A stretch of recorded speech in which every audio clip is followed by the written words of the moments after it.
Welcome to The Heart of the Matter, an Our Place podcast, where we look at the issues surrounding homelessness, addiction, and mental health on the streets of Greater Victoria.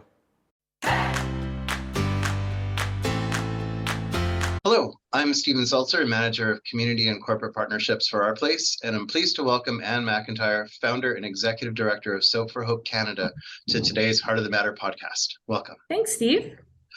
Before we start, I should mention that we respectfully acknowledge the Lekwungen-speaking peoples of the Songhees and Esquimalt nations for their gracious hospitality while we provide programs and services on their ancestral lands. Thanks so much for joining me today, Anne. No, I'm really thrilled to be here. We work a lot with Our Place. Absolutely, in all of our locations, which is huge. Before we get into too much about Soap for Hope Canada, maybe if you don't mind giving us a snapshot of your own background. Sure, no problem. So I have a background in accounting and computing and worked in the finance industry for a few years. And then I went back to school and I got my degree in marketing and communications. After that, I did the marketing and sponsorship for a junior B hockey team in Victoria, and then transitioned into the nonprofit world. Awesome. And was there much of, in terms of getting into the charity and not-for-profit world, was there a lot to learn, or really just transferring over skills or finding out a lot of new things you didn't know before? I think there's both parts of it. I mean, there is a lot of transferable skills, obviously, with marketing but, when I first got into the nonprofit world, it was with international aid, and that's a little bit different. And I love the experience of it, but I'm born and raised Victoria, and I want to help here in my community. So how did you discover this particular need? How did that basically hit home with you? Yeah, it's a good question. So when I was doing international aid, it seemed obvious that some people needed basic products when they had gone through a disaster, and soap being one of them. And when I was in our warehouse in Victoria and looking at all the products we were shipping overseas, I had a lot of products sitting here in the warehouse, and it's not helping anybody by just sitting somewhere. So I went down to 5 shelters in Victoria just to ask, what do you do for basic hygiene needs? And really the answer was, we don't have funding for it. We don't get it consistently. Sometimes we get it donated, but not on a consistent basis. And I thought, maybe there's something I can do about this. So for a year, we were still doing international aid, and we were providing 5 shelters in Victoria with their essential hygiene. And it was after that year where it was actually Victoria Foundation that said, you kind of have mission creep. You're doing a lot of work in community and your license is set up for international aid. So we broke the soap program away from the international aid program just to concentrate here in community. Right. And literally, this was 7 years ago. We started with 5 shelters and now we're over 500. So the need is there. Wow. Yeah. Was there a model that you were able to learn from? Are there other cities and other charities that do this sort of thing, or did you basically have to make it up as you went along? Literally made it up as I went along. It was starting with 5 shelters, and I think having those relationships and being able to sit down with someone and say, what are the needs of your clients? Like, what do you actually need? And then figuring out if you can do it. So Our Place was one of the organizations I sat down with: Anna Wim House, Rock Bay Landing, Sandy Merriman, and one of the Kool-Aids, and just really having heart-to-heart conversations about what do we need in our community and how are we going to access this. So because we work with the hotel industry, it was like figuring out what the hotels could get rid of and what we could reprocess and give back to the community. Right. And with hotels, it's interesting because they're all about luxury and not decadence, but, a different feel to it. So being able to teach them the importance of what they could be doing to support the communities, was that a challenge? Was that one of the funner parts? Getting involved in relationships with the hospitality industry. What was that like? Yeah, I think it's presenting them with an option. I mean, it wasn't an option before. It's like, sometimes hotels would get rid of, say, all their towels at once to a shelter, which is awesome. But getting rid of 7, usually it's about 7 amenities that's in a hotel room.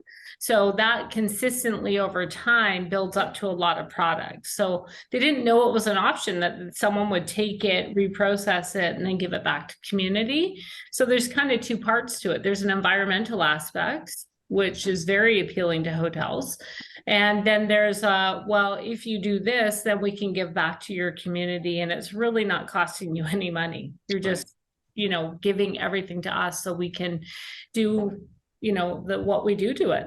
And it's not just hotels. I assume you accept donations regularly from families, from community groups and so on for not just soaps and shampoos, but linen as well? Yeah, so with the community, it's like, how many of us have got shampoo that we've tried once and don't like it? Right? There's lots of people that have stuff sitting under their counter. And again, if you present this as an opportunity for them not to throw it away, that it can go back to help somebody else. So we are working with the CRD to how do we access single family homes that do have products that they really just don't need anymore. We do accept some linens from the public, but mainly, we're working with hotels that have hundreds of sheets or blankets or pillows, and that's kind of what we need is a volume. Do you have a percentage of how many hotels in town are part of this program, contribute to you? Yeah, in Victoria alone, because we work over BC, we have quite a few hotels in BC. In Victoria, I'd say we have about 30 hotels that work on our program.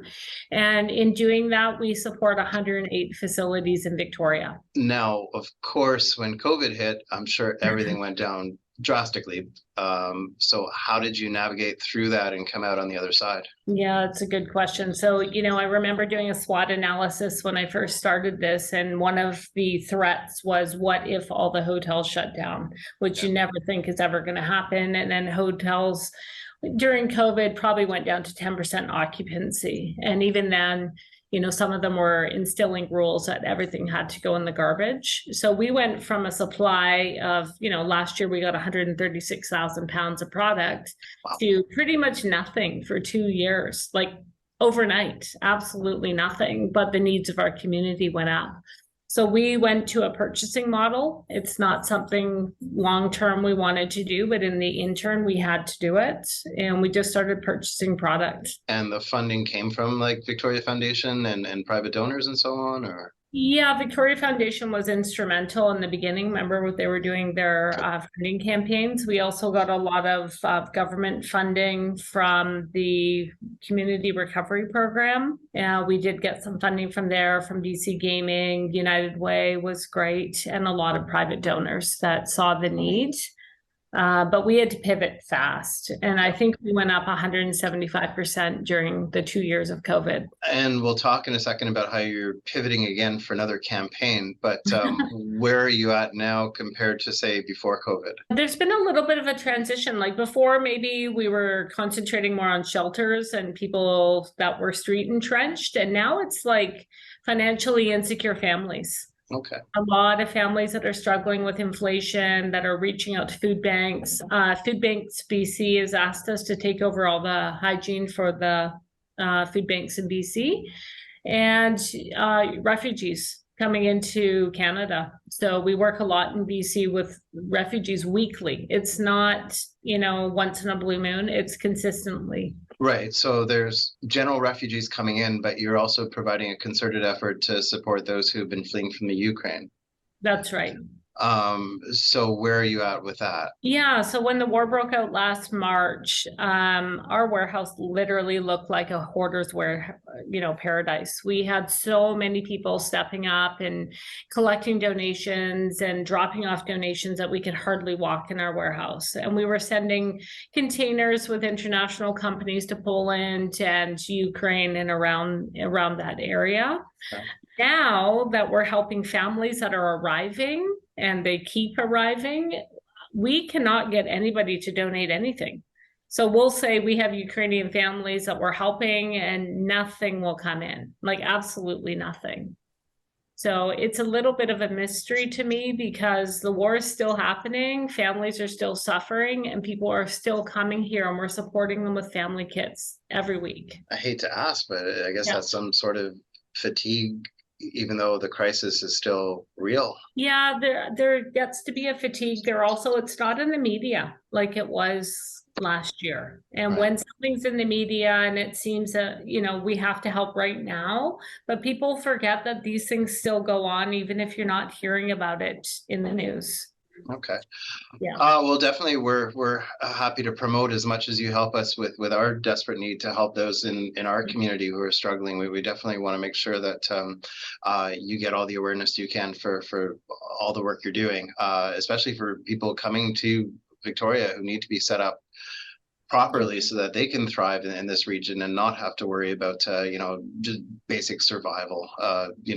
Get people to a better place. Yeah, we've found that when we provide a family or a person with their essentials, like even laundry detergent and feminine products and toothbrushes and toothpaste, deodorant, we all know how expensive that is. Right. When we can provide that for a family, they can use their limited funds and go buy more food or maybe pay their rent or, all of the other essentials that we have to worry about. Right. Mm-hmm. I saw on your website that you guys conduct a survey with the organizations that you work with regularly. What kind of results are you looking for? What kind of questions are you asking? Right. We're mainly interested in demographics. Like, who are you helping? You're the expert at our place, right? Someone else is the expert at another shelter. And so we just want to know how many people are actually accessing services in each region. So if I know, for example, if I'm writing a grant or if I'm trying to plan how many bottles of shampoo do I need for Nanaimo, I need all the shelters we work with to give me their information. So it's once a year, so you can plan ahead for what you need to raise and so on. Are there any trends that ever change in terms of the need and what people are asking for, or it's just been consistent? It's always just just basic hygiene supplies? Yeah, basic. More people are asking for laundry detergent as well. And we're working with more seniors. So working and getting incontinence pads and special products for seniors has been something that we're doing more and more of. It might not be a trend. It's just something we didn't do right at the beginning of when we started Soap for Hope. But now we're working with a lot of lower income senior centers that need special products. Right. And same with us. A lot of times seniors are forgotten in our community in terms of, like, a lot of people know that we do as much as we can for those suffering mental, physical challenges, those with addictions, the working poor, and so on. But we have so many seniors groups that they have homes, or a place to live, but they have no money left over for anything extra. So we try to have seniors programs. We try to keep in touch, find out what the needs are, and it's good to have a group like Soap for Hope that can help to provide that, because they are forgotten. Yeah, absolutely. And we do work with your senior program as well. And it's really, again, having those conversations on what do you need. Like, a lot of our seniors are cold in the wintertime. So if we give them robes, some extra blankets, that really helps them. You go into their homes and they don't even have food. It's really sad. Yeah. How long have you been involved with us at our place? Since day one. So almost 8 years now. Wow. Yeah. And hopefully that's been a pretty positive partnership between us. Is there anything you've learned from working with us? Are we basically the same as most other shelters in terms of our needs, or anything that stands out? Well, I think one thing is the generosity of your organization. Like, I've known in the past, if you get excess, say, toilet paper, and you will pass them on to us, because you know that other people in our community need it. And because we're tied into so many other facilities, we've always had that relationship with you that, we got too much of this, why don't we pass them on to you, which we really appreciate. Also, your staff is just fantastic. They put an order in, they come pick it up, they're appreciative, they take a tour through our warehouse, and they understand what we do. Some of our other podcasts have been about, I guess, not more sensational issues, but larger issues: missing middle housing, policing, business community, and so on. But this is just basic survival needs that we're talking about today, and again, things that are overlooked. So we're hoping the community kind of becomes aware that we have to start at that foundation to be able to help somebody get to new paths. Absolutely. I mean, one of the things I say in presentations is, how would you feel if you were going to your work or a job interview and you didn't have soap and shampoo or deodorant? How is that going to make your self-esteem feel? And when we're looking at teenagers, how are we going to build up our teenagers if they don't even feel good about themselves? And basic hygiene is just the start. It's hard to think about something unless it's happening to you. Yes. So it's opportunities like these where we can get the word out and share messaging. Here's another thing to think about. Like if you were in one of our BC fires that we will have this summer, and you have 20 minutes to leave your house, are you going to remember your toothbrush and deodorant? Probably not. So with the evacuation centers, we make up bed kits from our linens from hotels, and we make up hygiene kits so that when someone arrives at an evacuation center, their bedding and hygiene is taken care of, right? Now, your team, in terms of being able to, on top of handing everything out, you probably also have a call center, or is it basically yourself contacting organizations saying, can you please help? So you're working both sides of this, the handing out and the receiving. Right. So we do have incredible staff and volunteers. We have 50 volunteers here a week. We have a team of 6 people right now. 2 of them are summer students. I think we've just got our procedures down pretty good. Like, we have like an order form, like it's very dignified. You order what you need. We figure out what we can give you, and then we either ship it out or people pick it up. So we couldn't work throughout BC without the help of Diamond Delivery and Ace Couriers. They do all of our delivering at no charge. Wow. Okay. Yeah. Fantastic. Last year was over 100,000 pounds. Wow. Yeah. And 5 years from now, basically, the model that should still be going, or is there a different way of doing things that you're looking at?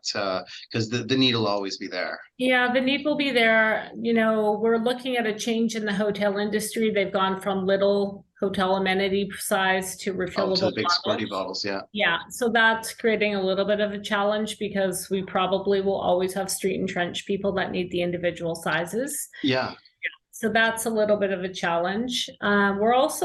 We changed our motto. It's, we don't waste a thing around here. And so we're showing everybody how we have all this stuff coming into our warehouse and we have no garbage going out. So one of our newest projects is taking those shampoo bottles, the refillable ones, grinding down the plastic and making 3D printer filaments. And that is going into an incubator project at UVic that will embed these filaments in concrete. Wow. Yeah, it's an incredible project. One of our volunteers figured out that a specific bottle we have is the same as 3D printer ink. So we'll have no garbage going out. That's incredible. Yeah. So that is our newest. That is what we're looking for funding on. We have thousands of bottles in the wait, until we get the machine to grind down. And are you reaching out to the original suppliers, like the different creators of shampoos, soaps, and so on, for donations? I assume you are, but they're probably hard to reach. They're all American companies and so on. Is that about right? Yeah, we're kind of more working with environmental. Like the CRD has been great, and Coast Waste Management, working with organizations like that. So what do we do about our garbage here instead of the original source of it? Because I just can't, I'm not reaching them, I need to look at our garbage cycles here. Any final messages for people listening? Obviously that they can, make donations of soaps, shampoos, and specific kinds of linen, just to help get the word out. Go to the website. How can people be part of something so basic, so understated, and yet so vital? Yeah, I would say to people, look under your sink at home, and if there's products there that have been sitting and you're not using them, come down to our warehouse, come for a tour and see what we do and how we do it. Maybe this is a place you want to volunteer. Maybe it's a place you want to donate product. We also have a thrift store here. It's from all the lost and found at hotels. So we work with the best hotels, so we get the best lost and found. You can also support our program that way by purchasing something here. Wonderful. Where's the thrift store? It's at our location at 426 William Street. Great.